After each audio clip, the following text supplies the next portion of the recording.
민주당 대선 후보로 이재명 후보가 확정된 가운데 오늘 대선 캠프가 해체됐습니다. 이제 진짜 본선을 준비하기 위한 단계를 밟게 될 건데요. 안팎으로 잡음은 계속 나오고 있습니다.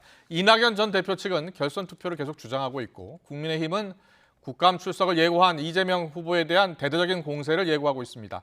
이재명 지사는 오늘 지사직을 당분간 유지할 것이고 예정대로 국감도 받겠다고 했습니다. 대장동을 넘을 승부수가 될지 이재명 캠프를 이끌고 온 우원식 선대위원장 연결하겠습니다. 의원님 나와 계시죠? 네, 우원식입니다. 반갑습니다. 네, 안녕하세요. 그동안 선대위원장으로서 캠프를 이끌어 오셨고 결선 투표 없이 이재명 후보가 선출이 됐습니다. 캠프 수장으로서 소회가 있을 것 같습니다. 잠깐 들어볼까요? 네, 이재명 후보로 하면 소년공, 그리고 정치권에서 보면 변방장수인데요. 이렇게 아웃사이더에 있었던 사람을 민주당의 중심 대통령 후보로 선출한 것이죠. 그동안 기득권하고도 전혀 굴하지 않았기 때문에 비방도 많이 받고 왜곡도 많이 되고 공세도 많이 받았는데 그런 속에서도 평범한 시민의 편에 섰던 이재명 후보의 비전, 그리고 새로운 대한민국에 대한 그런 설계, 이런 것들, 또 능력, 이런 것들을 믿고 대통령 후보로 뽑아주신 여러분들께 정말로 감사드리고요. 그런 속에서 이제 정권 재창출, 그리고 문재인 정부의 성공을 위해서 정말 열심히 함께 해야 되겠다 하는 생각을 저희들이 갖고 있습니다. 캠프는 이제 해단을 했고 이제 진짜 본선이 남아 있는데 당 차원에서 통합 선대위 구성에 착수했다고요? 네, 지금 준비 작업에 있죠. 당과 그 캠프에서 이렇게 서로 논의를 해가면서 또 캠프가 아닌 분들하고도 또 상의해가면서 차츰차츰 준비해가고 있습니다. 알겠습니다. 그런데 이번 3차 국민선거인단 투표 가지고 이야기를 많이 하고 있습니다. 그동안 흐름과 좀 다른 결과가 나와서 좀 놀랐다 이런 분들도 있고요. 표차가 62대 28 정도 나왔는데 가장 큰 이유가 어디에 있다고 혹시 보셨습니까? 글쎄 잘 모르겠습니다. 저도 정치를 오래 했습니다만 굉장히 미스테리한 결과죠. 제가 이런 경우를 처음 봐서요. 언론이나 또 그 말하기 좋아하는 분들은 대장동 의혹 때문에 그런 거 아니냐 이렇게 얘기하는데 그런 것 같지는 않습니다. 대장동 의혹이었다고 한다면 그 사이에 같은 시기에 있었던 여론조사 결과에서 그런 것들이 좀 나타나야 되고요. 또 같은 시기에 투표를 했던 서울과 경기의 권리당원 투표에서도 그런 흐름이 좀 보여야 되는데 전혀 그렇지 않았거든요. 그래서 이게 무슨 원인인지 저희도 살펴보고 있는데 아직은 잘 모르겠습니다. 알겠습니다. 좀 더 분석이 필요하다로 이해를 하겠습니다. 자, 이제 본선 준비해야 되는데요. 의원님, 지금 이낙연 전 대표 측의 반발이 계속 되고 있잖아요. 이 문제를 무효표 논란입니다. 어떻게 풀어야 좋겠습니까? 네, 그 부분에 대해서는 그 무효표 논란이 되는 근거가 됐던 특별당규가 있는데요. 그 특별당규가 이번에 처음 만들어진 것이 아니라 2002년부터 계속 모든 선거에 그렇게 적용이 되어 왔고요. 특히 2002년과 2007년에는 대선 과정에서 후보가 사퇴했을 때 이걸 무효표로 적용했던 선례가 이미 있습니다. 그렇기 때문에 논란의 소지가 저희는 있다고 보지 않고요. 그래서 당에서 다시 이제 최고위원회에서 논의를 할 텐데 최고위원회에서 논의를 하면 일단락 되지 않겠는가 이렇게 생각을 하고 정권 재창출이라고 하는 목표에 민주당 모든 구성원들이 함께 생각하는 것이기 때문에 당에서 정리하면 잘 정리되지 않을까 이렇게 생각합니다. 송영길 대표는 이미 후보는 이재명이다라고 이야기를 했었고 내일 최고위원회에서도 그렇게 결론을 날 것으로 다들 예측을 하고 있습니다. 내일 만약에 그렇게 결론이 난다면 이낙연 캠프 측에서도 수용을 할 것으로 그렇게 예상하십니까? 네, 이낙연 후보는 당 대표도 하시고 국무총리도 하시고 또 민주당에서 중심적인 위치에서 오랫동안 계셨던 분이기 때문에 당이 갖고 있는 원칙 이런 것들에 대해서 너무나 잘 아시는 분입니다. 그래서 저는 우리 지도부가 판단을 하면 이낙연 대표께서도 그런 원칙에게 충실하신 분이기 때문에 함께 하실 것이다 이렇게 생각을 하고 있습니다. 자, 함께 하실 것으로 믿는다 이런 말씀해 주셨는데 결론이 나면 자, 경쟁 주자들이 보통 통합선대위 꾸리면은 이제 공동선대위원장을 맡게 되고요. 혹시 이재명 후보가 원팀 선대위를 위해서 이낙연 전 대표를 만나고 또 공동선대위원장 제안도 하고 이렇게 문제를 풀어나갈 가능성도 있을까요? 그걸 뭐 당연한 일이죠. 예. 함께 경쟁했던 분, 그 중에서 이제 마지막까지 경쟁이 되셨던 분, 뭐 그 세 분이 더 계신데 그 중에 예. 득표율이 가장 높으신 분이 또 이낙연 후보시고요. 그래서 이번 선거를 원팀을 만들고 또 정권 재창출로 가는 데 있어서 가장 그 크게 역할을 하셔야 될 분들, 네. 우리 후보들이고 또 그 중에서 득표를 많이 한 이낙연 후보라고 생각합니다. 당연히 만나야 되고 예. 또 함께 할 수 있는 그런 길들을 잘 찾아 나가야 된다고 생각하고 그런 점에서 저희들도 할 수 있는 역할을 최선을 다할 생각입니다. 네, 알겠습니다. 자, 다음 주 경기도 국정감사가 있고요. 야당은 오늘도 이 지사를 향해서 국정감사 출석을 요구했고, 그래서 이 지사가 오늘 긴급 기자회견을 열었기 때문에 어떤 이야기가 나올까 궁금했는데, 자, 지사직을 유지하겠다. 그리고 국정감사도 정상적으로 출석하겠다고 했습니다. 자, 어떤 뜻으로 읽힙니까?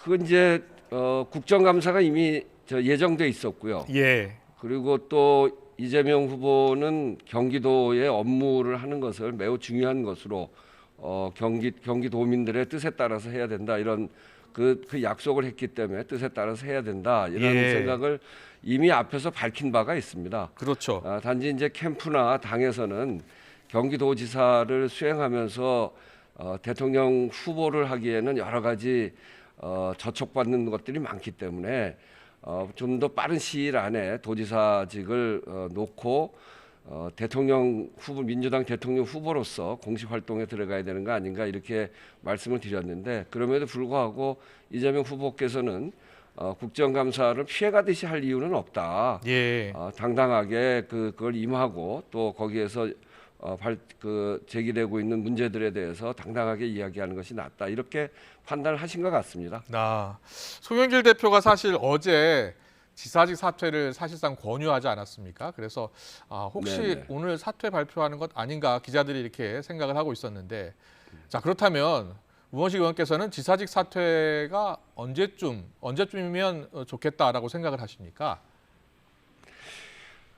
그건 뭐 제 판단을 가지고 하는 건 아니고요. 예. 당에서는 송영길 대표가 이야기했듯이 이제 경기도지사로서의 의무와 역할이 있고 예. 또 민주당의 공식 대선 후보로서의 의무와 역할이 있는데 두 개가 이렇게 갈등을 일으킬 소지가 있는 부분들이 꽤 많습니다. 그러니까 예. 경기도지사로서 대통령 후보를 수행하기에는 선거법상 제약이 많기 때문에 그래서 송영길 대표의 그 바람은 그것대로 정상적인 정당한 그런 바람이고요. 예. 이재명 후보도 도지사로서 본인의 의무를 다해야 된다는 생각을 갖고 있기 때문에 그런 점에서 앞으로도 충분히 상의해서 그 사퇴 시점을 잘 정해야 되겠죠.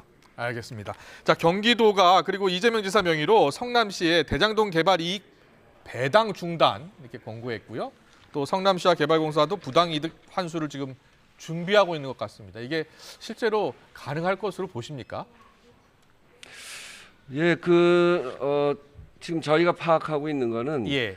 2015년에 이 대장동 사업을 시작하면서 이재명 시장이 청렴 서약서를 받았죠. 예, 예. 이 청렴 서약서를 받으면서 후보의 말씀을 비춰서 보면 이게 이제 그 법적으로는 이 지방공기업은 2020년부터 하게 돼 있는데 예. 2015년에 이걸 굳이 넣으면서 절대로 부패를 해서는 안 된다. 또 부패로부터 직원들을 보호할 필요가 있겠다 해서 다른 것보다 좀 더 세게 규정을 강하게 넣었다고 합니다. 예. 그래서 그런 규정에 따르면 환수도 가능하고 예. 그래서 저는 이제 앞으로 그 검찰에서 또 경찰이나 검찰에서 수사가 될 텐데 거기에서 부정한 일이 벌어졌으면 얼마든지 그거는 적용해 갈 수 있다고 보여지고요. 그런 예. 점에서 수사를 지켜보면서 이것을 확대해 가는 것도 판단해 갈 수 있고 일단 뭐 청렴 서약을 위반한 부분이 있기 때문에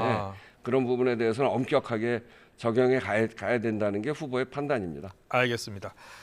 그러면 수사 결과가 상당히 중요할 것 같고요. 오늘 법사위에서 나온 이야기인데 이재명 후보의 변호사비 대납 의혹 다시 또 공방이 이어졌습니다. 한 시민단체가 이 후보가 당시 변호사 한 명에 뭐 20억 원을 썼다 이렇게 주장하면서 고발까지 했는데요. 그동안 캠프가 여러 차례 입장을 밝혀왔습니다만 다시 한번 캠프 입장을 밝혀주시죠. 이거는 뭐 억측이고 사실이 아닌 것을 고발을 한 것으로 보여집니다. 그래서 이런 사실 무근한 일에 대해서 대꾸할 가치가 별로 없는데 어쨌든 이런 허위 사실에 대해서는 이 캠프를 비롯해서 후보 입장에서 그리고 저희들이 이런 부분에 대해서는 강력하게 대응해 나가겠다 이렇게 말씀드립니다. 예. 오늘 문재인 대통령도 철저한 수사를 지시를 했고요. 또 검찰과 경찰, 대장동 의혹과 관련해서 수사가 진행 중입니다. 그럼에도 야당은 특검을 계속 주장하고 있는데 만약에요 검경의 수사가 미흡하다고 국민들이 판단했을 경우에는 특검도 검토해 볼 수 있을까요? 그걸 뭐 가정으로 얘기할 필요는 없을 거고요. 예. 검경의 수사를 명확하게 하는 것이 중요합니다. 예. 이 특검이라고 하는 것은 그 사실 특검을 다 믿을 수가 있는가? 지난번에 박영수 특검이 특검을 하셨잖아요. 예. 그분도 무슨 50억 클럽에 들어가 있고 그 딸도 무슨 아파트를 받았다고 하고 그 인척도 뭐 100억 이런 이야기가 나오는데 특검이라고 해서 다 믿을 수 있는 것도 아니고 중요한 것은 이미 진행되고 있는 검경의 수사가 잘 돼야 된다고 생각합니다. 근데 특검을 그런 속에서도 계속 이야기하는 것은 이 특검을 임명하고 또 특검을 수사하는 기관이 그 기간이 있잖아요. 이런 것들이 쉽게 되는 것이 아니기 때문에 이 특검을 주장을 하는 걸 통해서 특검이 시작이 되게 되면 이게 대선 끝날 때까지 결과가 나오기도 굉장히 어려울 거라고 보여집니다. 이제 그런 게 이제 이번 일은 파헤치면 파헤칠수록 국민의힘 관련자들이 많이 나올 텐데 특검 속에 뒤에 숨겠다는 주장이 아닌지 그렇게 생각이 들고 오히려 지금은 검경 수사가 아주 엄중하고 속도 있게 진행이 되고 있기 때문에 검경 수사를 잘 그 수사가 진행될 수 있도록 협조하는 것이 우선이라고 생각합니다. 저는 알겠습니다. 국민의힘이 특검 주장을 하기에 앞서서 국민의힘 관련된 분들이 있잖아요. 곽상도 의원 아들한테 물어봐도 이 실체를 잘 알 텐데 그런 분들한테 먼저 확인을 하고 그렇게 하는 게 진실을 밝히는데 좀 협조하는 게 좋을 것 같습니다. 예, 알겠습니다. 마지막으로요. 자, 이재명 캠프 선대위원장으로서 이재명 민주당 후보를 만드셨습니다. 자, 제 역할은 다 하셨다라고도 볼 수 있을 텐데 앞으로 자, 우원식 의원 개인적인 정치적 목표가 있으시다면요. 저 개인적 목표요? 정권 당대표도 재창출하고 적이 있잖아요. 문재인 정부를 성공하고 그렇게 해야 뭐 개인적인 앞으로 정치적 계획도 가능해지는 것이기 때문에 지금은 정권 재창출하는데 총력을 기울이는 겁니다. 알겠습니다. 선당후사 잘 들었습니다. 지금까지 이재명 캠프 선대위원장 우원식 의원과 이야기 나눠봤습니다. 오늘 말씀 잘 들었습니다. 고맙습니다. 네, 감사합니다.